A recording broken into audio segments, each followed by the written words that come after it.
José María Leiva Sánchez, en Antequera, 31 de enero de 1927. Vamos a empezar hablando de sus abuelos por parte de padre. El abuelo paterno, pues José Leiva Moreno. ¿Dónde nació? Aquí en Antequera. No recuerdo dónde, porque yo no los conocí. ¿Usted sabe si sabía leer y escribir? ¿Fue a la escuela? Él, me supongo que sí, cuando aprendió a leer y a escribir, tuvo que ir a la escuela. Bueno, había unos maestros rurales que le llamaban y otros que llamaban la población, pero vamos, yo creo que no, que fue en la escuela. Conocía más que a la abuela materna. Del abuelo paterno, pues mire usted, él trabajaba en la fábrica de diamantes, en los hilados, hacemos aquello. Que yo sepa, hasta ahí. ¿Qué hacía él exactamente en la fábrica? Y usted nunca se habló. Ahora mi padre murió muy joven, 52 años, y claro, pues yo tenía unos 10 años o por ahí.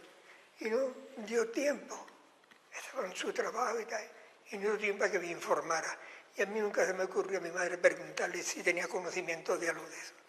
¿Sabe si su abuelo perteneció a algún sindicato, partido o...? No, yo creo que no, nunca se comentó en mi casa eso.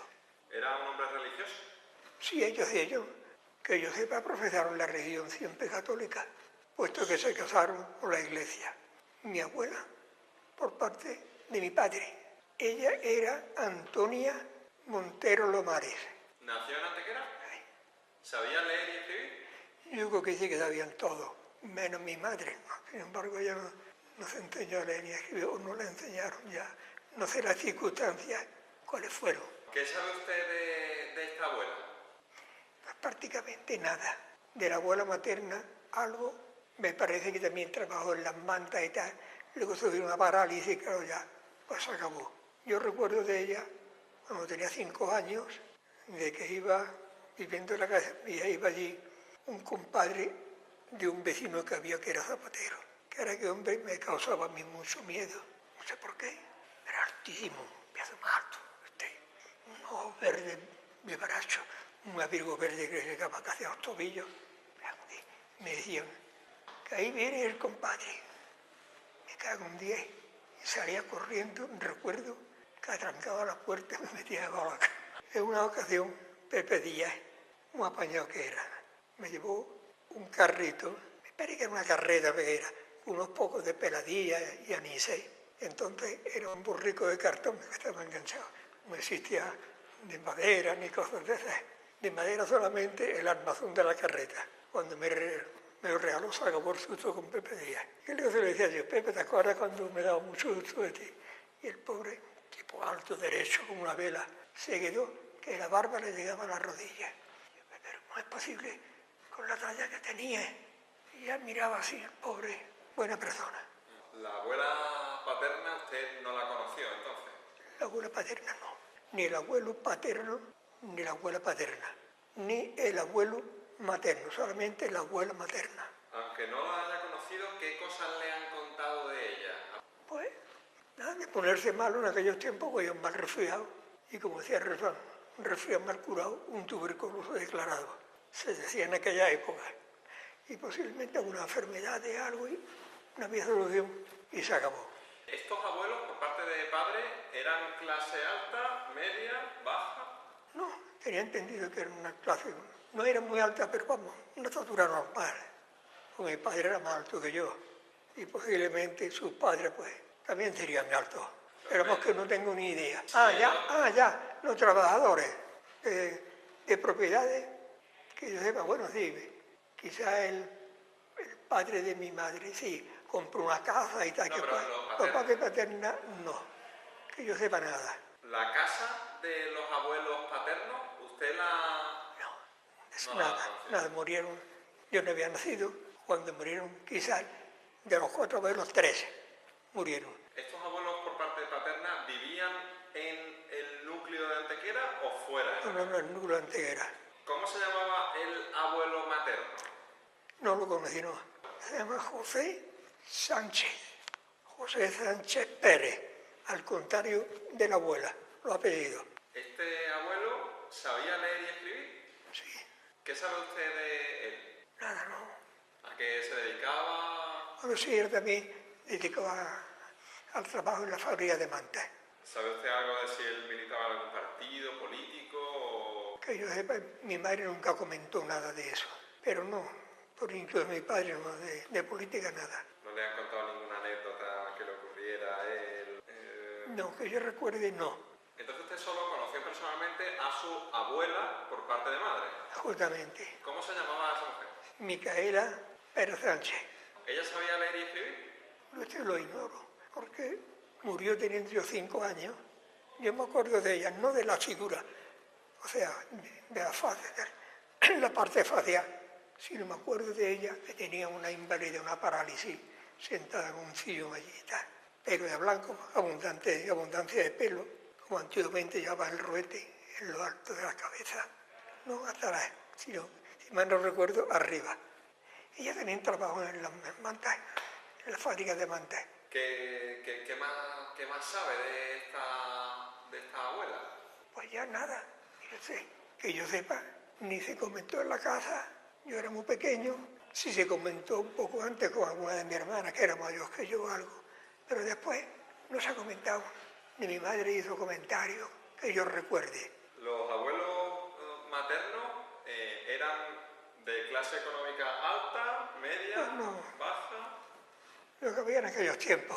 ¿Igual que los otros abuelos? Sí, muy parecido, eran unos trabajadores, y eso pues, tendría que ser la clase baja, calculo yo, porque media, propiedades o algo, una actividad ya un poco más superior, suponiendo, y ya está, no recuerdo otra cosa. Vale, usted me ha dicho que sus 4 abuelos trabajaron en la fábrica de las mantas. Sí, Hábleme, ¿qué es lo que sabe usted de esa fábrica de mantas? hombre, yo conocí bastante, empezando por ir por el Lenchidero. ¿Sabes dónde está el Lenchidero? Bueno, pues digamos que a la espalda del reloj hay una bajada allí para abajo grande. Y hay una iglesia que se llama la iglesia de San Juan Bautista, porque hay otra que se llama San Juan de Dios, que está en el centro, ahí al final de la calle Estepa, o Infante Don Fernando. Está el ayuntamiento a la derecha bajando y a la izquierda está la iglesia esa San Juan de Dios y al lado estaba el hospital que era de los hermanos de San Juan de Dios, que era propiedad de ellos. Después, claro, los transcursos, la amortización y tal que fue, hubo cosas que no se vendieron y entonces regresaron después al obispado. Y esas, si no me equivoco, como la Trinidad, sí, y algunas otras, no se vendieron a particulares porque había opción de venta en la desamortización de Mendizábal y entonces pues cuando venderlas pasaron después otra vez a propiedad del obispado. Pues bayetas, mantas, que es lo que se dedicaba, algunas cosas de cordones, que eso servían, cordones o hilos, que eso servían después para cuando confeccionaban el aparejo de un animal. El albardón no, pero la manta sobre manta, el atajarre, pues esos cordones que hacían de distintos colores sirvieron para bordar y hacerle figuras. Bueno, se utilizará también para otras cosas, no lo dudo. ¿Cómo? Porque me acuerdo cuando iban a caballería, entonces llevaban bastante cosas artísticas. Yo me acuerdo cuando abordaban un vestido y tal, y entonces llevaban unos cordones bordados con unas trenzas y todas esas cosas. Y también eso lo hacían en la fábrica. La primera que había casi frente donde hoy está la escuela de hostelería y tal, pues esa era la primera que había a la izquierda. Y esas eran, decían, de los Meyes. Los Meyes porque esta familia tenían 2 hijos que eran mellizos, los Meyes, pero eran de los Muñoz. El otro apellido que yo los conocí, y al padre de eso no me acuerdo de él, pero los niños sí los conocí. Otro que tenía una agencia de dar las documentaciones, jubilaciones, esto y lo otro, que la tenía en la calle San Agustín. Sí, yo lo conocí. Era la primera, después la otra, no recuerdo, la de los que tenían almacén de Santa Cruz, los Mirandas, que estaban a la derecha. Había varias fábricas. Varias, no, bastante. Yo quedé en total, yo calculo que más de 200 personas tiene que haber. Tengan en cuenta que eso empezaba a ir el Lenchidero. Bueno, empezaba, antes había una en la bajada del río, el río Rosal, que por allí pasa el río este que tenemos por aquí de Guadalhorce. Ahí que se inicia el río de Guadalhorce. Ahí había una de los Muñoces también, que también estaban dedicados a los hilados. y había otra era Los Argüelles. Y no me acuerdo que había otra también en una calle que le llaman calle Cantarrana, si no me equivoco. ¿Esa industria era la industria que proporcionaba más trabajo en toda Antequera o había algún...? Bueno, eso sí es la que más... Esa es la azucarera, pero era la que más tenía, porque eso empezaba ahí, y las cernerías, que había algunas también juntas, yo las conocí, y actuando. Eso empezaba ahí y terminaba en la Juanona, era de los García Verdoe. No, porque ninguna. En la primera está la escuela de hostelería y no sé qué, y no sé cuántas otras cosas similares. Luego la otra está hecha abajo. La de la derecha, de los Miranda, desapareció, allí han edificado. Luego sigue para arriba, la Chafarina también se perdió. Luego había una al lado del pantano de la izquierda, que no recuerdo cómo se llamaba. Sí conocía a los porteros, que algunos viven. Y luego para arriba empezaba la Cruz, que hoy hay una granja avícola, y luego de esa la Torrecilla, no me acuerdo si había o estaba dedicada al mármol. Entonces todas esas fábricas se dedicaban a producir textiles para la agricultura. No, para la agricultura hacían mantas. Sí, su doméstico, sí, también. Y claro, ya de ahí para arriba había otros más, es que no me acuerdo, una que había frente al Antequera, la fábrica de Moreno no, se dedicaban a la cuestión de moler trigo. Allí había un pequeño salto de agua, un pariente mío o de mi padre estaba allí de portero. Aquello sirvió también, digamos, de un centro de detención cuando la guerra, yo me acuerdo de ella, ¿sí? Y ahí para arriba había otra, es que la otra no me acuerdo del nombre de ella, pero a continuación había unas cuantas. Y luego ya me parece que saltaba a la Juanona, que era la última que había, que era ya, pues creo usted, de aquí hay más de 2 kilómetros, que hoy está el edificio pero hecho candela. Y eso era de aquí de los García Bredo, gente poderosa. ¿Cómo se llamaba su madre? Carmen Sánchez Pérez. ¿Dónde nació? Antequera. ¿Su madre sabía leer y escribir? No, ella no. Pues lo ignoro, es que en aquellos tiempos. Claro, la cosa estaba mal en cuanto tenía un poco de edad a trabajar, se ha dicho. Y no había posibilidad de ir a la escuela. Yo con 12 años empecé a trabajar, pero claro, yo había ido a la escuela y yo pues sabía leer, escribir, las 4 reglas, en fin, el máximo que se llegaba en aquellos tiempos. De ahí tienes que pasar al instituto. Claro, ya había que tener unos fondos previstos que no lo había y no pude llegar. Sin embargo, los míos, pues sí. ¿En qué trabajó su madre? En servicio doméstico, tuvo años. Después ya en la casa. ¿Servicio doméstico en casas de gente que tenía Sí, dinero? pues no sé, cocinera, sí, me acuerdo perfectamente, estaba en la cocina. Sabía de preparar las comidas. Y yo me acuerdo de un refrán que hay, que dice, había unos novios que iban a casar. Y el novio le pregunta a ella, niña, ¿tú sabes coser y guisar? Si no sabía coser en aquellos tiempos, que cerrábamos los calcetines, se le echaban las punteras, los talones, los surcidos, las piezas. Si no sabía hacer nada de eso, ni sabía guisar, sacaba un noviazgo. ¿Su madre tenía algún tipo de afición? No, que yo sepa, no. No, ella pues la casa, coser, en fin, lo que era visto en aquellos tiempos. ¿Cuántos hijos tuvo su madre? Pues ella tuvo 4. Bueno, hubo otro, murió muy pequeño. En total dio a luz a 5 hijos. Pues no sé, en aquellos tiempos, cualquier cosa, el niño empezaba con aquella gastritis y no le daban agua, el niño moría consumido por falta de líquido. No sé la mentalidad que había en aquellos tiempos, ni los médicos ponían remedio a eso. Calculo yo que sería eso. Es que me venía a la memoria eso, porque yo recuerdo a unos angelitos de muertos que estaban amarillos, secos. ¿Usted qué posición ocupa dentro de los hermanos? No, yo soy el menor, soy el único que vivo. ¿Su madre tenía a los niños en casa o...? No, en aquellos tiempos en casa, a pesar de las precarias situación que había y las cosas, que yo sepa en la casa. ¿Qué conversaciones recuerda usted con su madre? Pues mire usted, hablaría en términos de esto y de lo otro, en fin, pero una cosa así concreta no la recuerdo yo. A pesar de que la memoria no la tengo muy mala del todo, pero no recuerdo yo. Habría algunas conversaciones de algo, posiblemente, pero no. Son de esas que se hable después, la echa uno en el olvido, que debería de recordar a lo mejor algo. ¿Le contó su madre algo sobre cómo había sido la infancia de ella? Pues no, que yo recuerde, no. ¿Y cómo era Antequera? Pues mire usted, empezaban porque en algunos sitios el alcantarillado estaba casi ausente. Las instalaciones de agua brillaban por su ausencia. Había que ir a la fuente a recoger el agua, viendo donde estuvieran situadas. Hombre, ya después, desde que yo ya era pequeño, 10 años, 8, 10 años, ya donde fuimos a vivir había en todas las casas instalación del agua. No había que ir a la fuente. Luego, sin embargo, en otras muchos años después todavía no existía. Pero había una cosa, la instalación del agua, de la electricidad. Pues entonces en las casas se pagaban 15 céntimos de peseta de plata, casi. Después ya se acabó la plata porque hubo que recaudar todo lo que había de plata para poder tener el estado de patrimonio, que yo he conocido circulando la moneda de 5 pesetas, el duro famoso que se le llamaba. Y había unos duros que lo hicieron en Sevilla, perfecto, porque no se distinguía casi uno de otro. Y entonces cuando alguno iba a discutir algo de que era más falso que un duro sevillano, se decía, yo conocía la moneda de 5 pesetas circulando, las 2 pesetas, las de peseta y los 50 céntimos.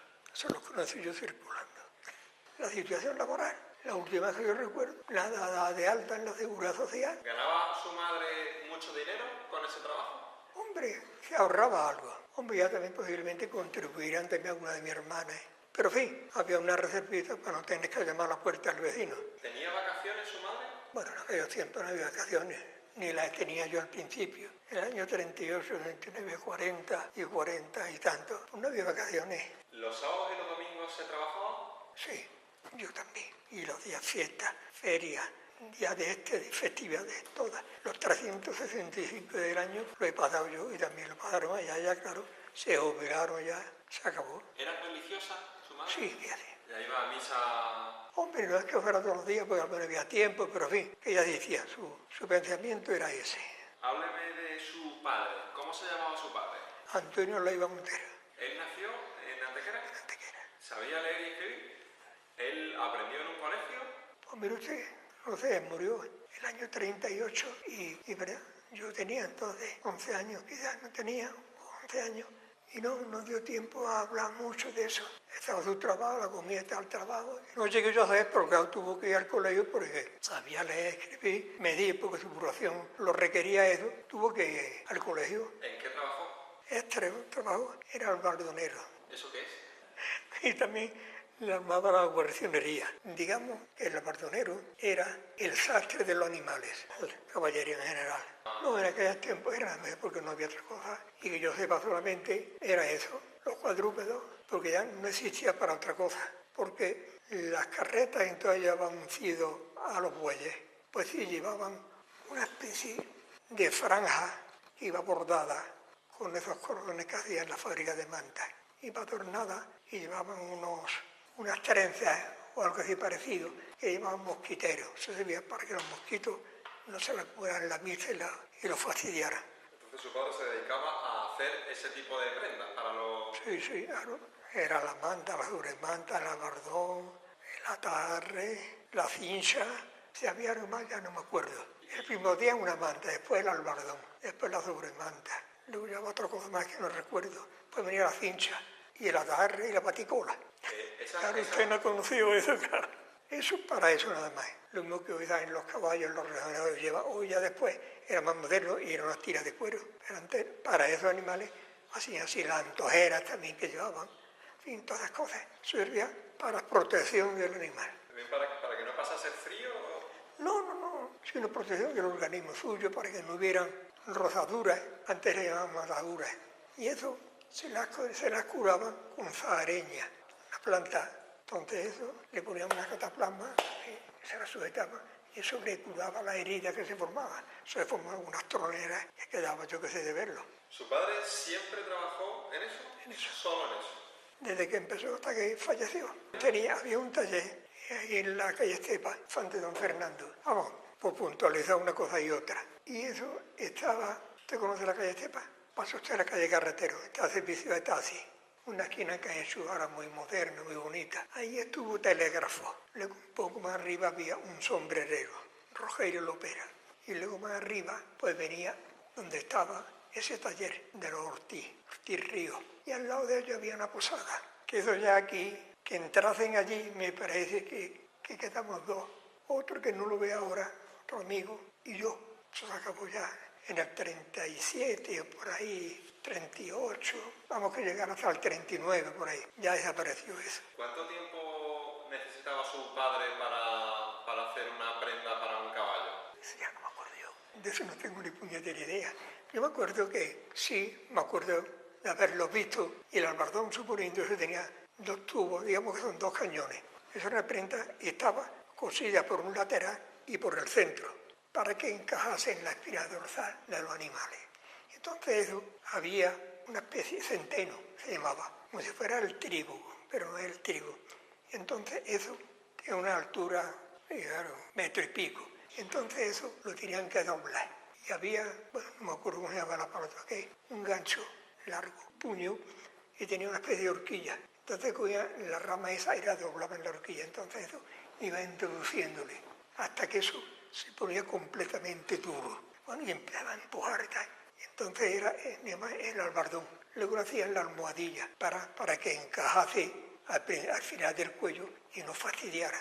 ¿Ese oficio su padre lo aprendió de alguien? Se colocaría allí de niño seguramente, o yo no sé cómo fue, porque él tenía mucha amistad con los propietarios. Les hablaban de tú, o sea que desde niños se conocieron, aquello lo tenían montado. De los antecesores que yo conocía, bueno, yo conocía una, sí, aquella mujer, pues tendría cuando yo la conocí 90 años, bajita, chiquitilla. Ya de ellos, no sé si quedara uno, eran 7 o 8 hermanos. Y yo no sé si quedara una, yo las conocía todas. Y tenían negocios, como ellos se conocían desde niños y tal. Además se colocó allí por la amistad que tenía con ese señor.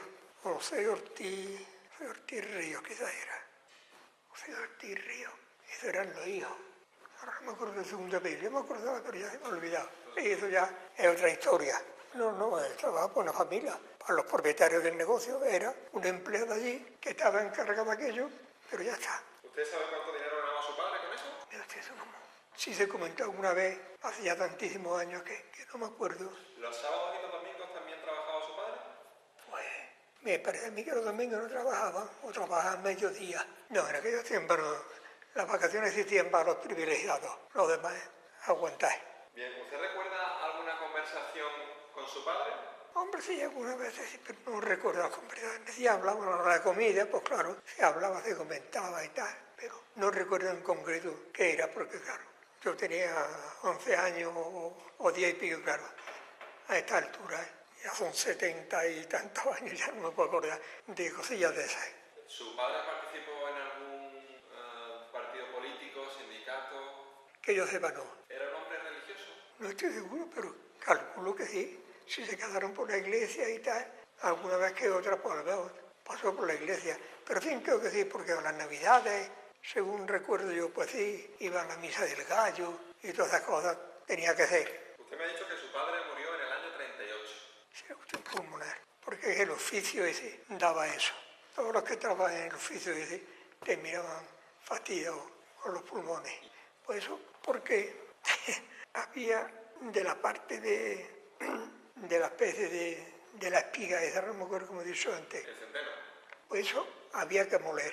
Entonces eso, y del cáñamo, porque como también había tarazana para hacer las cuerdas, hacían la tramilla, la otra, en fin. Eso está dividido por varios sectores según el calibre del hilo. Y el cáñamo, el polvo que suelta afecta a los pulmones. Y luego del tamo, que era un producto que se molía de eso, para hacer la almohadilla de los albardones. Eso tiene que ser una cosa tierna, porque como eso no era el albardón, que tenía el hueco que encajaba en la espina, aunque fastidiara los laterales, pero ya es más difícil, porque ahora de meterlo dentro de ese polvo que se aspira, pues era malo para eso, y moría a consecuencia de eso. ¿Otros compañeros de su padre también murieron por eso? Pues sí, hubo uno, sí recuerdo yo a uno o dos que murieron a ¿No consecuencia. había algún tipo de tratamiento? Aquello para eso había unas ampollas que me parece que se llamaban alcohol canforado, le llamaban. Y eso sí, eso aliviaba la respiración. Pero claro, cuando pasaba el efecto, volvían otra vez a lo mismo. ¿Su padre y su madre cómo se conocieron? Ni puñetera idea. Posiblemente a lo mejor por la proximidad de donde vivían, creo yo. otra vez por la proximidad donde trabajaba uno y otro. Eso ya no lo recuerdo, no puedo opinar. ¿Su padre le contó algo sobre cómo había sido su infancia? No, ¿O sobre el pueblo? no se habló nunca de eso. ¿Cómo era la casa en la que vivían sus padres, en la que usted pasó su infancia? Hombre, esa casa, pues, casas normales, vivienda a lo mejor de poca vivienda, pero que ni estábamos en la extrarradio ni cosas de esas, ni tampoco en barrios conflictivos, digámoslo así. No, yo, la calle San Miguel, que eso está ahí al alto de la calle Carretero, la calle Higueruelo, que está como de aquí a la acera de enfrente, Higueruelo de calle Carretero, de calle Miazones, donde existía el cine Roda, que por una perra gorda he visto yo películas, una perra gorda, aquellas de cobre, las conocerá usted, ¿no? Tengo una, por gusto vieja. ¿Es una moneda del tiempo de la República? ¿No? ¿Del tiempo de la República es esta Sí, eso, antes de la República, de la Segunda República, eso las conocí yo siempre, toda la vida. Esto se componía de estas 10 céntimos, una más pequeña, que yo las tengo todas, 5 céntimos. Luego estaba la de 2 céntimos, y estaba la de céntimo, y luego estaba la moneda de 25 céntimos. Y ya ahí pasaba ya a la peseta de plata. Y con esto, con 4 monedas de esto, se compraba. Yo le he comprado 1 kilo de pan. ¿Cuántas habitaciones tenía la casa? Pues la que yo recuerdo allí, me parece que eran 3, y la cocina, y había ¿La cocina estaba dentro del salón o era una habitación aparte, como son las cocinas de hoy día? la primera que yo conocí no estaba en lo que digamos la vivienda, donde se utilizaba de dormitorio, estaba afuera. Y la otra estaba dentro de un salón más largo que esto, ahí al final. Y luego estaban las habitaciones así laterales. ¿Había luz eléctrica en la casa de sus padres? Sí. ¿Había una bombilla en cada habitación? Pues sí, que yo recuerde sí. Pero había una cosa muy curiosa. Había un cobrador, Ortega, que tenía un apodo desagradable. Había que pagar 15 céntimos diarios de la luz. 15 céntimos de esto, esta y la otra moneda más pequeña. Si no, iba siempre con un alicate que no cortaba la luz. De eso sí me acuerdo, yo lo conocí. Puñetero, ya lo oí, después conocía toda la trama que tenía. ¿Y ese hombre venía todos los días a cobrar? Todos los días. Se pagaba a diario, ¿no? A diario. Vamos, que yo me acuerdo de las primitivas, se pagaba a diario. Llevaba una especie de carpeta y unos cartones con el nombre de los usuarios. A lo unos días le tocaban 2 o 3 calles o 4, otros días le tocaban las otras, el distrito que tuvieras, porque eran unos cuantos lo que había designados para eso, por la compañía. Entonces estaba el Chorro, estaba Carreira y me parece que era el otro, quizás los Laudes. Y no sé si los Morenos también tenían o no, pero eso sí me acuerdo. ¿En la casa la electricidad se usaba para alguna otra cosa, además de...? Y la casa que se utilizaba para otra cosa, no solamente de vivienda. ¿La electricidad se usaba para algo más?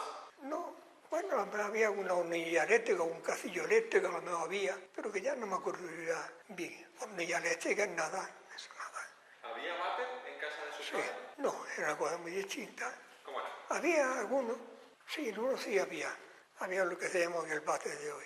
Hombre, cuando no tenía pila, tenías que salirte fuera, a lo mejor lavarte las manos en un grifo, que había siempre un grifo en el patio para la proximidad, porque a lo mejor no había servicio de agua para toda la casa. En algunas sí la había, en la primitiva, yo me acuerdo que había. Y en esta de aquí también había, sí, en la que hemos vivido había, raro en aquellos tiempos, pero había. Ya, había un grifo que se abría y salía... Sí, cerraba, claro. Había que... Nunca se dejaba abierto. ¿La basura? La basura pues se acumulaba en el patio siempre allí y había unos señores, los de las huertas, dedicados a pasar semanalmente a recoger. La gente de la huerta pues ya lo acumulaban yo allí, hacía un montón grande y le servía para abono para la cierre. Le pegaban fuego a los papeles, lo que hubiera, y entonces ya el resto pues lo utilizaban para abono. Lo mismo que en las casas, entonces tenían animales, pues ya lo recogían, o ellos mismos que tenían tierra lo utilizaban de fertilizante. Claro, porque en aquella época la basura era... Hoy día la basura tiene pues muchos plásticos, muchas cosas que en aquella época no existía, eso no existía el plástico, eso nada. Yo recuerdo que había 2 en la calle Cardeo, una tienda comestible, que Paco era el dueño. Murió a 5 o 6 años como más, digo, con 92, 94, Francisco Velasco Álvarez, que se llamaba. Y ahí iba la gente a comprar algo, papel de estraza, y se acabó. Iba a comprar chicharrones de muriendo, un lebrillo, una cuchara de palo, lo untaba, lo pesaba, no había nada de eso. Su pena que llevar algún recipiente de algo, lo pesaba, la tapa, para descontar después la tara del bruto. Me acuerdo que tenía unas latas de atún grandes, aquello no se echaba a perder. Hoy abro una lata de atún y a 2 días hay que tirarla. Te acusaba, hay que ponerle el pedazo de atún al papel de estraza. Claro, le estoy hablando de hace ya más de 70 años, y 75 y yo qué sé. Y aquello no se ponía malo, ni creaba verdín, nada en absoluto. Y el plástico, pues nada. ¿En su casa cómo resolvían eso de ducharse? Bueno, en aquellos tiempos era recuperación. En alguno había lo mejor, y era un aparato de chapa, se llenaba de agua y después uno se abría y le limpiaba uno del cuerpo. ¿Pero se le echaba agua caliente? Hombre, depende de la temporada.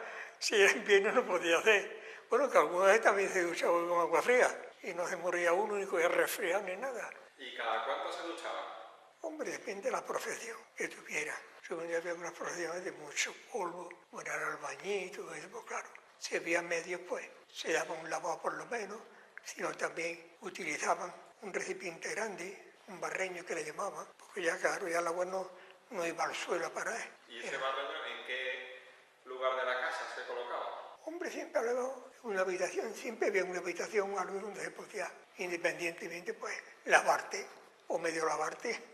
¿Había animales en la casa de sus padres? No, animales nada, ni gato ni perro. Como te digo, ni de perro, ni lezanroque, que es de madera. ¿Su padre para desplazarse? No, estaba muy cerca del trabajo.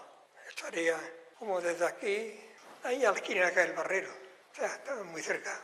¿Usted sabe leer y escribir? Hasta ahora sí. Estuve en la escuela, llegué hasta en aquellos tiempos, pues era, no me acuerdo si era el 7º o el 8º, no recuerdo bien. Yo lo terminé y ya, pues casi hasta los 12, porque 27 y 12 son 39. No, yo terminé, casi a los 12 años terminé ya el colegio, porque ya iba por las tardes o determinado un rato, iba ya al trabajo, donde ya después estaba 43 años. ¿En la escuela qué cosas le enseñaban a ustedes? Hombre, en aquellos tiempos, lógico, leer, escribir, sumar, restar, multiplicar, dividir, geografía, historia, principales ríos de España, las provincias de España como estaban distribuidas, los ríos más importantes del mundo, las situaciones en el globo terráqueo de este país, el otro y tal. Nos enseñaban de todo, lo que hoy nos enseñan, pesas y medidas. Me acuerdo de Manuel González Dantas, que era el profesor que teníamos. Joder, aquí es como, no te supiera la lección, yo no, pero en fin, me cogió una vez, no me tiró, pero tenía la costumbre de cogerle a uno de los pelos. En aquellos tiempos siempre había el pelo un poco largo, no mucho, pero hacía siempre o de la oreja. Yo recuerdo un amigo de mi edad, joder, aquel día los trincos de la oreja, porque no se sabía la lección. La capacidad de las medidas, los otros, en fin, de todo, en general, me enseñaba. ¿A ustedes en la escuela les pegaban? No, depende del individuo. Yo conocía 2, conocía varios, pero en fin, el primero que conocí sería el año 34 o Miguel Rodríguez, no se me olvida. Claro, en aquellos tiempos, 6 años, 7, y tenía la costumbre de entrar a la clase. Parece que lo estoy viendo con la de años que hace ya, la de los niños chaval. Y otro me dice, tío Norico, pero con el nudillo en la cabeza. Luego había otro que si no se sabía la lección, por la mano. Yo tuve la suerte de que no me pegaron nunca. De todas maneras, yo lo conocí, era una persona agradable. Y dice, sí, a ver, las pesas de medida, qué capacidad tiene el litro, medio litro, en fin, me acuerdo de eso. Me la supe nada, pero no, había algunos que eran muy buenos y otros había otros, las cosas que eran una buena persona, pero quería que supiéramos. Eso de, ahí la lección había que llevarla aprendida, hombre, en beneficio nuestro. No, y ese no se daba así. Ese sí, en una ocasión, ya estando ahí en la calle Encarnación, pues sí, no me sabía la tabla muy bien. Me la sabía casi toda, pero no la sabía completa. Aquella tarde no salí, me la aprendí hasta el día de hoy, que me la sé al revés y al derecho. Y eso hace ya más de 70 años. Pero muy buena, pero después Muchas veces hemos tomado café juntos. No quiere decir una cosa con la otra. Era muy agradable, don Claudio Muñoz. Señor, Usted fue a escuelas públicas. escuela pública. ¿En esas escuelas niños y niñas estaban No, juntos? niños. Las niñas en los colegios de niñas. No, nunca. No sé por qué. Además, si en el colegio, además en lo que yo he estado, que yo recuerde, no había más que niños. Había colegios para niños y colegios para niñas.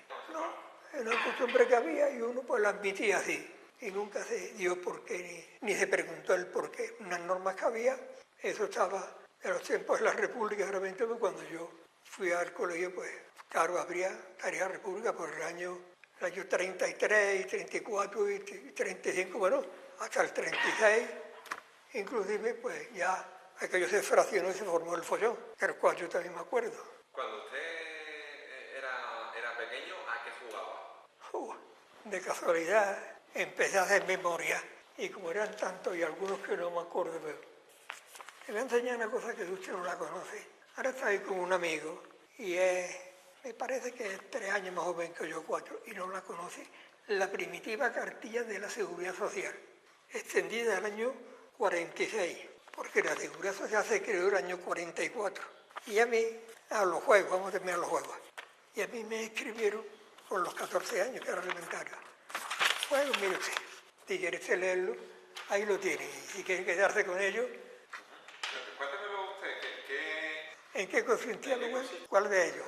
Son tantos. El melo era el salto real. Y vamos a jugar al melo, que era el salto real. Nos poníamos 2, 3, 5, siempre había 4, 5, 6. Vamos melo. Entonces eso consistía en una raya que se hacía. Ahora rayamos un pedazo de yeso, se señalaba en el suelo, o con algo punzante, y entonces desde allí había que saltar. Mismo que hoy los saltadores esos, que son los 10 o 12 metros, no pueden pisar las rayas que podemos jugar nosotros. Entonces, ¿cuántos pasos? Pues 8 pasos. Le di 8 pasos y se echaba sorteo a quien le tocaba estar agachado. Que cuando iban a saltar, le decía al que estaba allí la cabeza para la olla. ¿Sabe usted lo que significa eso? Al tiempo moderno significa que en el campo se comía la olla, le llevaban la comida. Y entonces, la cabeza para la olla, para el plato, así que la cabeza la cachara como si fuera a comer en el plato, fuera a darle un porrado en la cabeza. Y entonces saltaban por encima, ¿no? Saltaba con manos, y así se desafiaba o nos desafiábamos a ver la distancia. Y el que perdía le tocaba ponerse ya agachado y el otro se libraba. Barra jugaba, digamos en aquellos tiempos, a los que estaban detenidos, o los ladrones y los civiles. Entonces la misión de los ladrones que estaban fuera era liberar al otro, que ya había 2 o 3 a impedir que los fueran de la mano y se los llevaran. El lebrillo era que se ponían los pies de uno y de otro así. Y entonces el que iba a saltar se cerraba las piernas para pillarlo. Entonces tenía que ponerse allí sentado para sustituir al otro. El boli, lo conocerá usted, no sé ya si habrá un palillo hecho en las puntas. Y entonces había una tabla que era la que le daba en la punta, saltaba y se le daba en el aire. Y entonces aquello se ponía a una distancia. A ver, había que acertar, pegarle al otro para ganarle lo que se apostase. Y eso, la distancia se medía por tablas. O sea, esta era la tabla en la cual se le pegaba, tenía un mango hecho, se le pegaba el boli. Y entonces medía por tabla, 1, 2, 3, 4, la distancia que fuera. Y entonces le decía uno, bueno, 8 tablas y trabón. El trabón era el pie. Se ponía la tabla y además ponía el pie, ¿no? Le llamaban un trabón a eso. Uno por esa distancia se ponía la base del boli. Al zumillo. El zumillo consistía que entonces, ahí en el reloj, donde está el castillo y eso estaba todo sembrado de chumbo. Estaban las chumberas y entonces se iba por una penca, que era un trozo de chumbera, donde se criaban los chumbos después alrededor. Se le quedaban las espinas. Entonces cogía uno, aquel jugaba con una cosa punzante, una navajilla, trozo de algo que pesar y tuviera un pincho. Bueno, no sé qué, venía así. Había que echarle al derecho, siempre pinchando en la chumba aquella, en la penca. Y el que perdía se pasaba, bueno, ¿cuántas? El juego consistía, no recuerdo bien, en 7 u 8 modalidades de tirar la navaja, suponiendo, y pincharla. Y el que perdía le llamaban el sumillo porque tenía que pegarle un bocado a la penca. Eso amarga mucho. Eso era amargosura, yo qué sé. Y el que perdía el bocado a la penca. Bueno, pedrían los mismos del mismo barrio, algunas veces de unos barrios de otros. Eso era temible. Pues, echar una pedra al campo y ahí... Era una guerra de piedra. Justamente, con ondas. No a mano, sino con ondas. Sabrás lo que es una onda, ¿no? Además es peligroso porque estamos casi todos días pedreados, sabemos manejarla. Y claro, y además la pez se tiraba a dar, ¿no? Ahí asustando. Y ahí estaba ahí una cosa que se llama las Peñas García, en el Portizuelo, donde está la iglesia, hay un camino que le llama Jesús, sí, el camino de Jesús, ¿sabes? Y ahí ve unas peñas muy grandes, con un hueco grandísimo. Y entonces consistía, los que estaban fuera, en entrar dentro y expulsar a los otros. Ya después figurar lo que se llamaba allí. Al platillo. Eso era, se ponía a distancia, como aquí a la silla suponiendo, el hoyuelo porque se hacía un hueco con fondo, era un hoyo, no era una cosa simple, que yo al menos tenía, pues tenía al menos 5 centímetros de profundidad. Y entonces eso se jugaba una vez con los platillos de la botella de cerveza o de los zumos que había en aquellos tiempos, y se jugaba a tirarlas a acertar. Se apostaba unos cuantos del suelo. También se jugaba al dinero, vamos, a perra chica, perra gorda, cuando se ganaban aquellas cosas. Ahora, pues, eso, los tiempos de verano, que se criaban los alcaciles en el campo, que ya no hay que hacer alcaciles. Eso era la alcachofa silvestre. Y claro, eso lo comían los animales, los caballos, los mulos, con las púas que tiene eso, tiene unas púas muy respetables, comían ni siquiera le daña. Entonces iba, se cortaba un mercadillo, se le quitaba, porque eso tiene una cantidad de espinas por los lados que es una leche eso. Y entonces se cogía una penca. Lo mismo que hoy a la alcachofa se le quita, pues era igual, claro, más pequeña, más lógico. Y entonces ponía la mano, la quitaba y la ponía. Cuando le pinchaba, se apostaba a lo mejor 3 o 4 pencas o 5 pencas, entonces había que quedar al alcacid y se las comía uno, porque estaban buenas. Lo mismo que la acacia lo mismo, eso está dulzón y se come. El gazpachuelo consistía, había unos cuantos amigos, en señalar a uno, vamos a pillarlo, a correrlo, a trincarlo. Y el gazpachuelo consistía en que se desabrochaba los pantalones, se cogía tierra con agua y se le echaba dentro. Ese era hacerlo un gazpachuelo. Los huesos de la fruta, del albaricoque, que el albarillo, lo otro, pues se jugaba con ellos. Se jugaba a tirarlo, a acertar, apostándose en qué cantidad. La cañadura. La cañadura consistía en que había algunas que las compraban, pero normalmente venían unos individuos de ahí de Málaga con un haz de cañadura. Y entonces la cañadura se ponía así, de caer en la pared, y con una moneda, como esta que tenía en el bolsillo, se tiraba a clavarla. Si la clavaba, pues te daba un trozo de cañadura, y si no, pues perdías. ¿Se clavaba eso? Sí, hombre, era con fuerza, cañadura no es muy dura, es consistente, pero vamos, al tirachina, bueno, hacíamos los tirachines, para acertar, para tirar, le poníamos una lata, ¿ves? Y entonces jugábamos eso. A lo mejor si jugaba con huesos, te había que pagar huesos, o con platillos. Salto la papa. Ese no me acuerdo cómo era.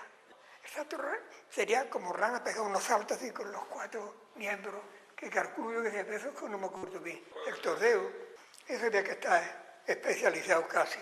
Si no, el que se pudiera jugar, lo pelaban. Pelaban, ¿sabes lo que hay? Nos daban sin dinero.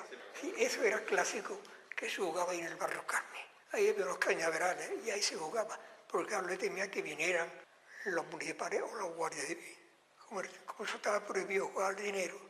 Y este consistía en 2 monedas como esta. Ahora había quien sabía, estaba bien, las ponían juntas. Pedía cara o pedía cruz. La cara era la matrona del Pirineo y la cruz era el león. Entonces la tiraban para arriba. Si caían las 2, ganaba. Y lo que se hubiera apostado de dinero, bueno, había veces que ya apostaban dinero. Porque yo recuerdo de uno que tenía una bolsa bastante llena de dinero, que le gustaba eso. No estaba muy bien de la cabeza, pero tenía mucha habilidad. Y eso hay que saber. Las ponían y le daban. Con dedo gordo la impulsaba al aire y entonces sabían colocarle, sabían darle y caían casi como quería el individuo. Claro, entre ellos que sabían no podían engañarse, porque al no estar y ponía para que saltaran las caras o la cruz. Claro, cuando caía, caían los dos iguales, con la misma figura. Claro, pues ganaba. Y tú tenías que saber, es como las cartas, te pelan si te descuides. Bueno, eso lo dedicaba muchas veces, a ver quién la hacía mejor. Con la cerda de los ameales, el caballo y el mulo, que son los que tienen la cola muy larga, pues se la recaban y se hacían pulseras y se hacían anillos, con la abertura y todo. Y algunas se vendían también. Bueno, eso sí que me acuerdo yo. La huerta, había hortelanos que había que echarle de comer aparte, porque no querían que pasaran por allí nadie. Se creían allí unos señores que yo conocí, a unos pocos, y había unos que, claro, yo ya últimamente, como ya empecé a trabajar con los 12 años, pues claro, ya me aparté de ahí, pero ellos iban y se formaban allí una algarabía buena. Y luego las ratas, recuerdo, antes de empezar a trabajar, y un día con un amigo, Francisco Tortosa García, un año mayor que yo, íbamos bañarnos a un remanso que había ahí, camino donde estaba hoy el gol y todas esas cosas. Y nos tiramos al agua y yo no he visto nunca más ratas juntas que aquel día. Pero vamos, ratas, yo qué sé, para cogerlas. Las ratas estaban en el agua. En el agua, porque son ratas del agua. Vamos, a lo mejor habría alguna de las otras. Cuando su amigo se tiró al agua, ¿qué hicieron las ratas? Joder, y yo también, y pegando en la cara, no por todos lados, me cambié que hay aquí. Vamos. ¿Las ratas se fueron a por su amigo, a morderle? No. Al golpe, pegarlos por las dos nadando y tal, igual. Pero aquello era, vamos, como los cigarrones, cuando viene una parvada de cigarrones. Joder, yo no he visto nunca más. Nos salimos de allí y sin embargo al rato ya desaparecieron un poco. Ya podíamos bañarnos. Sin embargo, ese amigo, no sé lo que le mordió en el tobillo, joder, se le puso de momento el tobillo a un bicho, una cáncana de aquella, una moscarda que la había, moscarda alobada que le decían. Alobada porque habían mordido alguna piel, o de alguna vez me han muerto, claro, iba a haber gérmenes, si te picaban, no veas, que yo era una leche. Y me acordaba porque aquello es un recuerdo que no se me ha olvidado, yo no he visto nunca más ratas. Es como cuando viene una bandada de cigarros de dedos. ¿A todos esos juegos jugaban niños y niñas juntos? No, las niñas era raro si empezaban a jugarse ¿cómo se llama? A torrearnos a una cuerda se ponía a algún lado. Alguna vez alguno a la comba, me acuerdo a mí. Entonces alguna vez a lo mejor alguno, pero bueno, ellas estaban en un lado y nosotros en otro. La edad de la adolescencia, ¿cómo era la época en la que uno pues, se echa novia? Aquello en la época, pues claro, había de todo, porque uno ha conocido mucho. Pero vamos, siempre depende también cómo fuera ella. Si está que era un poco nervioso o algo así, con reticencia, pues a mí se iban suavizando. A pronto, como decían, tomaban un respingo.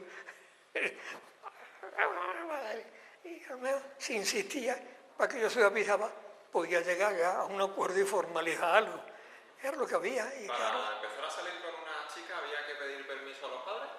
no, vamos, yo en mi época no pedí nunca. Además, yo como el trato iba a hacer con ella, no iba a hacer con los padres ni con los hermanos. Pues a mí me gustó siempre las cosas directas con ella. Salga mejor o salga peor o no salga. Es lo mejor, según mi opinión. Porque si te metes donde no te llaman, puedes salir escaldado. Hay un disgusto bárbaro, bueno, no lo disgusto sino con ella. Que hay arreglo, bien que no hay arreglo, pues no hay. Pero era eso, se paseaba y tal, le agradaba a alguna niña, a lo mejor, por instinto, por la cosa, vamos a ver qué pasa aquí. Era el principio. ¿Se podía pasear de la mano? No, al principio no se paseaba de la mano. Pues no sé, porque es que como no era costumbre, pues siempre, hombre, ya cuando era mayor, pues mira, ya no, ya era otra cosa distinta, había otra formalidad. ¿Y se podía dar un beso a la novia? Bueno, que en algunas era problemático, porque la cosa esa, tal, y en otras pues no, admitía, porque a mí le gustaba el individuo, y para contactar más con él, o para atraerlo, sí, me calculo yo que era lo que había. ¿Había mujeres que se quedaban embarazadas antes de casarse? Sí, pero eran menos, aquello era un poco tabú, no había, hombre, a lo mejor salía algo, pero no que era, se guardaba una distancia. Hombre, como dice el refrán, ni con besos ni abrazos se hace muchacho, se decía antes. Pero en fin, vamos a ver, no toque esto que lo otro, ¿sabes? pero vamos, ya eso ya era, ya sé que estaba cuidado. ¿Cuánto tiempo estuvo usted de novio con su mujer? Bueno, como pues 6 años, no era mucho, además teniendo en cuenta que claro, había también otros hermanos mayores, que se casaron también. Usted me ha dicho que en torno a los 12 años dejó la escuela y se puso a trabajar. ¿En qué empezó a trabajar? Hombre, me tenía que haber traído la foto. Yo no estoy en ella, pero para que vea usted el panorama que tenía el negocio. Ahí la calle Diego Ponce, esquina con calle Maderuelo, que hay ahora una exposición de novias, vestidos de novias. Pues eso, a partir de la esquina del jardín, hay un jardín de la Diputación. A partir de ahí, todo ese trozo hasta la vuelta. Un almacén de vino, donde yo creo que aquí en Andalucía, en Málaga no había ninguno. Málaga estaba los hermanos en la calle, ¿cómo se llama la calle? En la calle Salamanca. La calle era ahí menos, que era una cosa como de aquí allí frente, unas cuantas de almacén de vino y licores, bebida alcohólica. Embotellada que había 30, me parece que eran 39 barriles. Lo de la base, la primera andanada y la segunda andanada, pues lo de abajo tenía una capacidad de 38 arroba 39. La arroba 16 litros tiene. O sea, a 40 no llegó. 39. Supongamos que son 40. Pues unos 600 litros hacía cada botada aquella, o cada barril según, o cada cuba. En distintos sitios lo denominaban de una manera u otra. Eso había, la primera banda y la segunda tanda eran casi todas iguales, de la misma capacidad. ¿Su trabajo en qué consistía? Pues consistía en la venta, bien y venta. Pues sí, recuerdo que un litro de vino en aquellos tiempos, que venía de La Palma del Condado, y luego, no sé, era de Bollullo del Condado, en fin. Aquella certoma, aquello de vitivinícola, pues Bollullo, parte del Condado, no recuerdo yo. Pero en fin, de esos sitios se vendía un litro de vino en una peseta. Y antes, yo no lo vendía a ese precio, pero antes del movimiento de la Guerra Civil se vendía en 80 céntimos el litro. Y si iba un determinado día o unos días, ya no lo recuerdo yo eso bien, te regalaban una entrada para el cine, que yo tengo, la única entrada que hay la tengo yo. Me dio, digo, esto, vaya al infierno, pues la recogeré yo. Y luego, no sé si era los lunes o los miércoles, con la entrada iba al cine. Con esa entrada iba al cine lo que le llamaba el gallinero, de madera, que cuando había algún corte pues se cortaban, o la proyección, como estaba allí, ponían la mano y claro, nos reflejaba en la pantalla la escena, y después más de una algarabía muy apañada. Cuando juntaba dos entradas, iba a la parte de arriba, que ya dominaba aquello, que aquello le llaman el paraíso. El paraíso, como estaba en alto, pues era el paraíso. Y luego, con 3, iba al patio de butacas. Y me parece a mí que con 4 iba a las plateas, que tiene que ser unas plateas, porque aquello era también teatro, que yo he visto allí teatro también, Salón Rodas.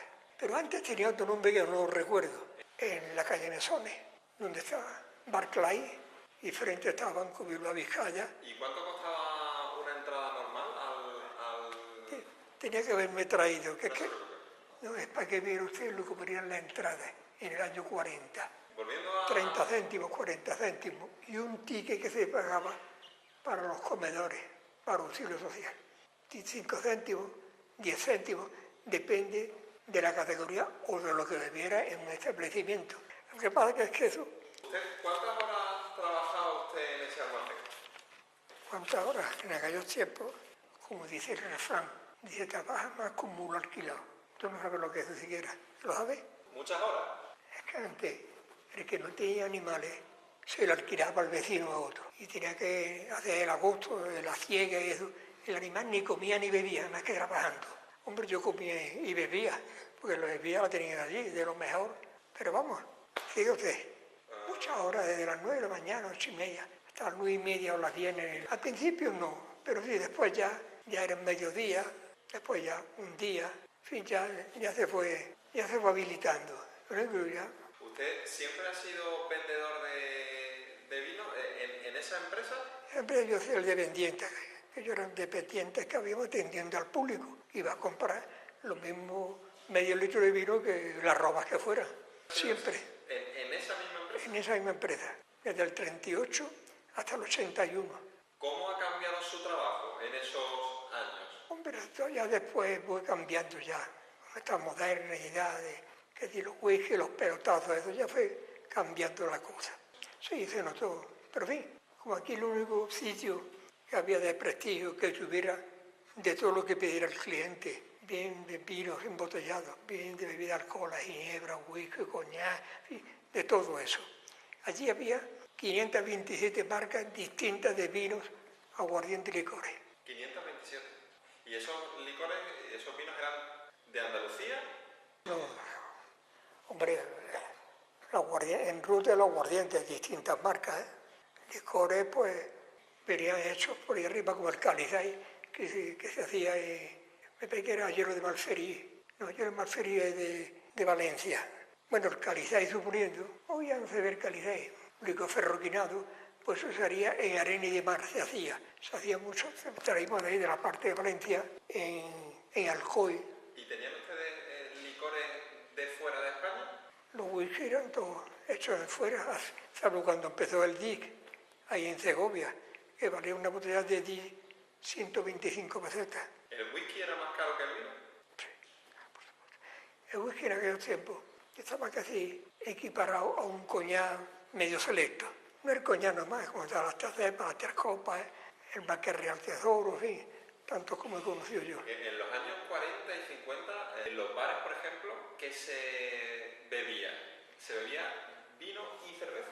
Vino, cerveza, aguardiente se bebía mucho, coñac también. Pero el whisky entonces no existía por aquí. Hombre, se traía del extranjero, como era el Caballo Blanco, el Base 69, el Johnny Walker, en fin, tantos como había. Bueno, he deseado eso, me sé más, pero en fin, con ellos tanto. Entonces ya empezó algo de eso. No, de vino se bebía más que de cerveza. Se bebía cerveza, pero más el vino que la cerveza, porque en aquellos tiempos había bebedores de vino. ¿Y eso cambió? Sí, cambió después un poco. En el momento que vinieron ya todas las cosas modernas, la Coca-Cola, que se mezclaba con la ginebra, no sé cuánto, pues ya fue variando un poco. En esta empresa normalmente habíamos dos, tres. ¿Y usted, aparte de vender, ha hecho alguna otra cosa dentro de la empresa? Hombre, dentro de la empresa, pues sí, tenía que hacer muchas cosas ya de la correspondencia con los proveedores, sí, los aleos, el teléfono, los pedidos, los otros. Salía a las entidades bancarias a ver dónde había que ingresar, los otros, en fin, a ver los problemas que había en el otro país, sorteándolos o arreglándolos. Cuénteme qué anécdotas le han ocurrido a usted en su trabajo. Había tantas, pero en fin, hay dos de ellas que no se me olvidan, o no se me han olvidado. Eran muy sangrientas en un negocio. Hoy en día también tiene WhatsApp, el que está detrás del mostrador. Por el que está delante llega con derecho, pero deberes no. Y si algo enseguida se levanta la voz, o sea, levantan la voz. Pero hay un refrán que dice que de comerciante a cabrón no me con escalón. ¿Sabe usted cuál es? Que le pongan los cuernos al dependiente a la mujer. Porque hay que ver lo que hay que aguantar detrás del mostrador. Las cabronadas que vienen con los otros, y la exigencia y las cosas, la petulancia aquella. Y yo recuerdo dos de ellos. ¿Por qué?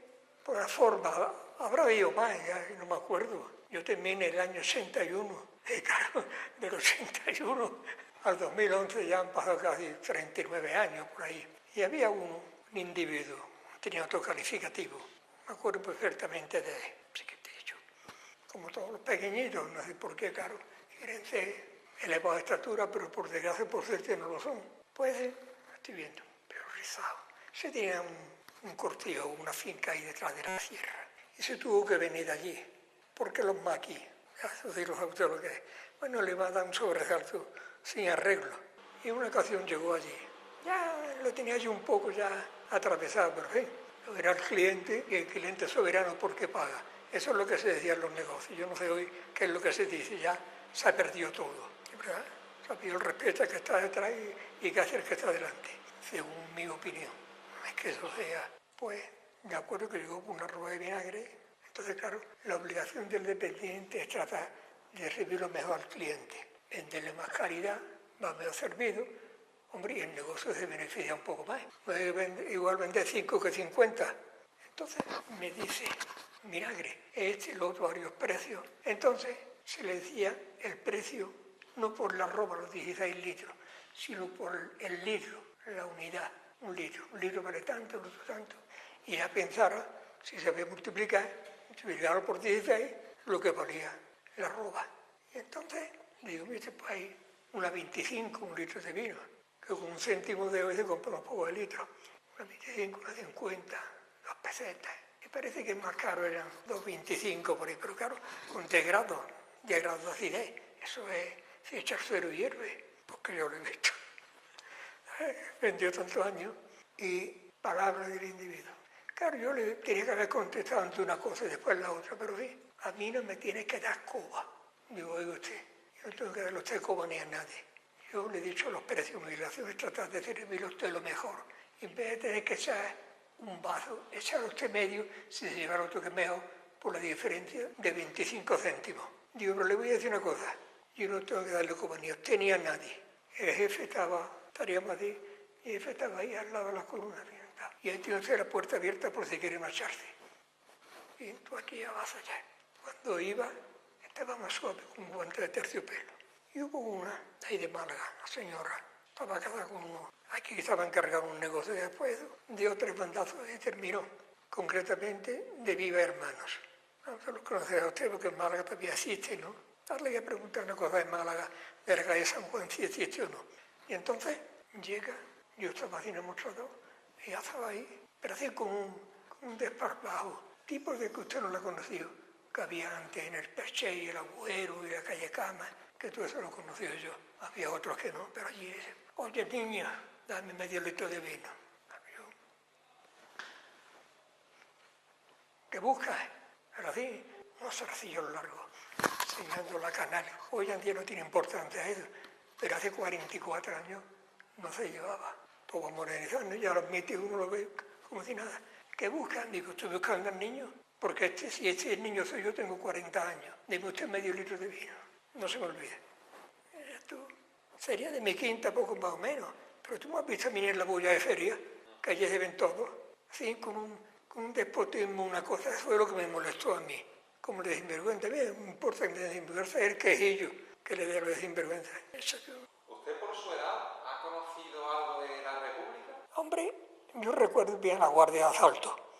En una ocasión los vi aquí y a otro, que no sé si era motorista, me acuerdo que iba con una metralleta colgada, vivía en la calle La Gloria. Pero sí me acuerdo cuando venía aquí unas camionetas que tenía el toldo de hule o de una tela muy gruesa que la Guardia balaba, sin puertas, sí lo recuerdo. Bueno, y conocí también a unos cuantos también de la Guardia de Asalto. ¿Lo conocía usted? Bueno, uno habrá muerto ahora unos 3 o 4 años, el otro hará ya 10 años, 12 años, y el otro hará otro tanto. En el espacio de 15 años, digamos, por ahí, he conocido a 3 que yo me acuerdo. Y a otro quizás, pero ese no me acuerdo si estaba en la Guardia de Asalto o estaba en un cuerpo que creó un alcalde que había aquí en Antequera, que era García Prieto, y creó un cuerpo de carabineros, que no se vistieron de carabineros. Y ese conocí yo a unos cuantos, entre ellos, a unos cuantos, le arreglé yo la pensión por haber pertenecido a ese cuerpo, que los cuales algunos se pasearon con el fusil y tal, pero no llegaron a pegar ni un tiro, que yo recuerde, porque yo hablaba con ellos, con los hijos, el hijo de algunos de ellos, sobre todo de 2 de ellos, ¿no? De 3 de ellos, y nunca se ha comentado.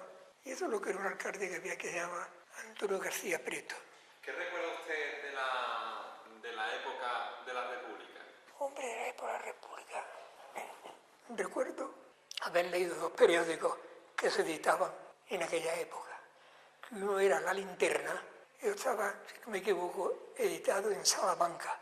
Y eso era el antecesor al periódico El Ocaso. El Ocaso o El Caso. El Ocaso de la Compañía de los Muertos, como digo yo. Sí, lo recuerdo haber leído. Estaba impreso en morado. ¿En morado? En morado, sí. Era grande. Sí, lo mismo que antes. No había casi colores. Yo recuerdo un marca cuando estaba imprimido en marrón, que valía, me pagaba, era 15 céntimos o 25 céntimos.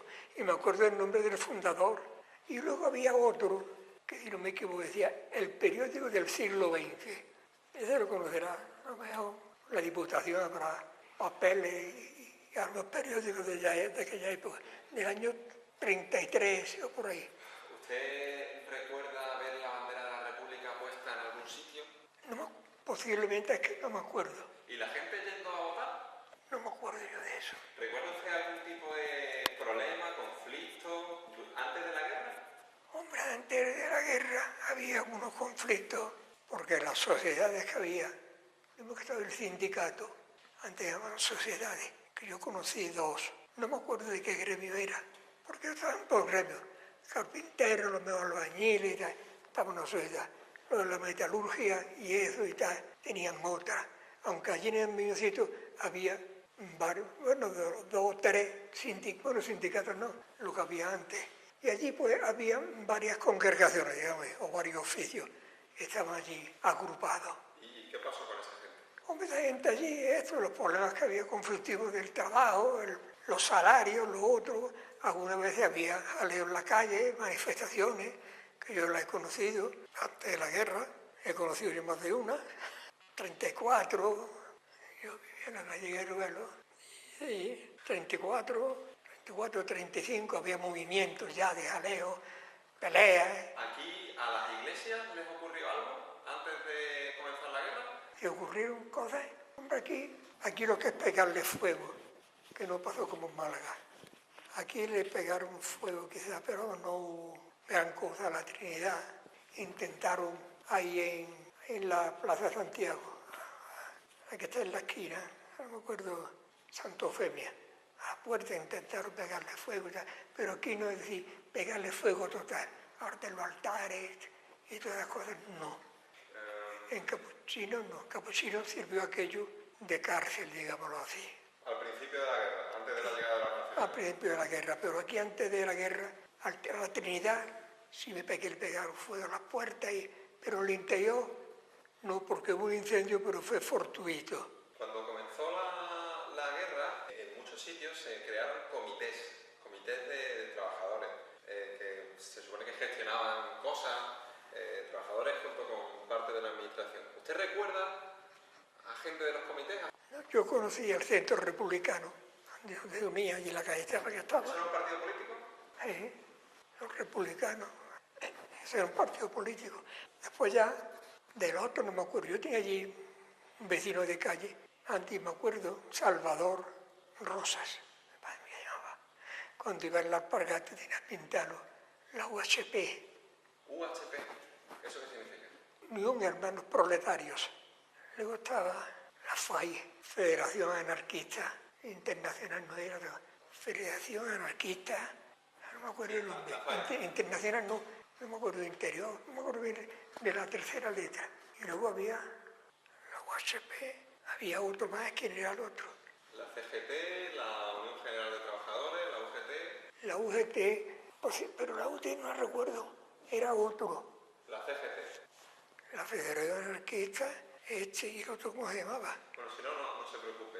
No me acuerdo bien. La guerra civil empieza el 18 de julio de 1936. ¿Usted qué estaba haciendo cuando se entera de que ha comenzado un conflicto bélico, una guerra? Hombre, ya, pues sí, hombre, ya el movimiento, el jaleo, los tiros, digamos, las ejecuciones últimas, que yo conocí también algunos, cadáver en el suelo, y ya aquello, la revolución de Bono, entonces me televisión, la radio, podía escucharla o algo y tal, y ya, el jaleo, la guerra, en Sevilla, las tropas. ¿Qué cosas vio usted que pasaron antes de que llegaran los nacionales aquí? Aquel del barajuste que hubo, que iban a buscar esto, a buscar lo otro, bien por la posición social, bien por sus ideas más o menos conservadoras. Claro, ahí empezó ya, fueron pocos días, pero fin se hizo carnicería. Ahí, ¿quiénes eran las víctimas ahí? ¿La gente adinerada? Hombre, gente de posición social, gente de dinero. Otros que no eran de dinero, simplemente por los cargos que tenían. Yo recuerdo que pasó delante de mí un coche que llevaba a 3 hijos y a un padre. Y allí estaban en Capuchino, allí los liquidaron. ¿Por qué? ¿Por qué mataron a esa gente? Y como ya he dicho, por su posición social. ¿Qué eran esas personas? Hombre, uno de ellos era juez y luego que pudiéramos colocar en unos cargos de algo bien político, lo que fuera, nada. Y esos temas no me gusta moverlos mucho. Me acuerdo de muchas cosas y de algunos que después se dedicaron también a que liquidaran a otros, que los conocí personalmente. Y yo esos temas no me gusta tocarlos, porque son personas de vida y familiares que yo me acuerdo de ellos. En fin, ese tema no quiero recordarlo. ¿Recuerda usted combates dentro de la ciudad? Pues no, yo no recuerdo. Llegaron desfilando aquí, no hubo ningún tiro entre ellos. ¿Y aviones? ¿Bombardeos? Aviones sí hubo, sobre todo uno fue. Los demás no hicieron daño, pero todavía, estando aquí los nacionales, entonces había que solicitar un brazalete para que se justificara que era adepto, que no tenía problemas ni esto ni lo otro. ¿Y el brazalete ese de qué color era? Me parece que era blanco con un sello, me parece recordar. Y entonces hubo un bombardeo de la aviación republicana y tiraron una bomba, que en aquellos tiempos las bombas eran nada y menos, pequeñas, pero cayó en el cuartel de la Guardia Civil, cuando estaban allí muchas personas y mataron, yo no sé, 14, 16, no sé cuántos otros heridos. Tuve la suerte que la bomba cayó donde estaba la gente formando una cola, o esperando que le tocara el turno. Sí, me acuerdo de muchas cosas, pero voy a aparcarlas, porque conocía a los personajes y ya después eso no. Cuando ya los nacionales estaban aquí, ¿contra las mujeres se hizo algún tipo de represión? ¿Algún castigo específico se hacía contra las mujeres? No hubo algunas cosas las pelaban, suponiendo lo mejor de algo, represiones. ¿A las mujeres que eran de alguna manera partidarias de la República o que sabían significado? Sí, posiblemente, que es lo que era, había significado en algo. Algunos habían pasado alguna escopeta simplemente y ya tenían un problema. Sí, y me acuerdo de algunos personajes que en medio de los quietos y que descansen allí abajo. Por eso yo esas cosas no me han gustado. Una vez me he hecho alguna proposición de intervención. No, porque son cosas desagradables, no me gustan y todavía ahí, hombre, yo no tengo nada que ver ni me importa, prácticamente nada, pero no me gusta mover la ceniza. ¿Me dijo usted antes que usted vio algún fusilamiento? No. ¿Algún familiar suyo resultó herido? No, mi familia herido nadie, ninguno. Cuando ya acaba la guerra, esos años que se conocen como el año del hambre, ¿cómo lo pasó usted y su familia? Hombre, nosotros no lo pasamos mal, gracias a Dios, comíamos todos los días. Hombre, había que ponerse alguna vez en la cola del pan, normalmente a la del carbón o algo. Pero yo recuerdo más que la del pan, al principio después no. Pues, ¿Los maquis? ¿Usted se cruzó alguna vez con algún maqui o...? no, cruzarme, sí, había un par de ellos que me parecía a mí que eran, pero no lo recuerdo bien. ¿Le gustaría a usted dejar algún mensaje a la gente que en el futuro vea esta entrevista? Pues yo creo que antes de meter el pie en el agua, que sepa si está fría o caliente. No sé que se resfríe o se queme. Eso es lo que yo les digo a los que vengan detrás, que es muy malo una cosa y otra. Hombre, porque uno lo ha vivido y es mejor que los que vengan detrás no lo vivan. Eso es lo mejor. ¿Lo más importante que la vida le ha enseñado a usted? Algunas cosas, pero una de ellas que respete y sea respetado.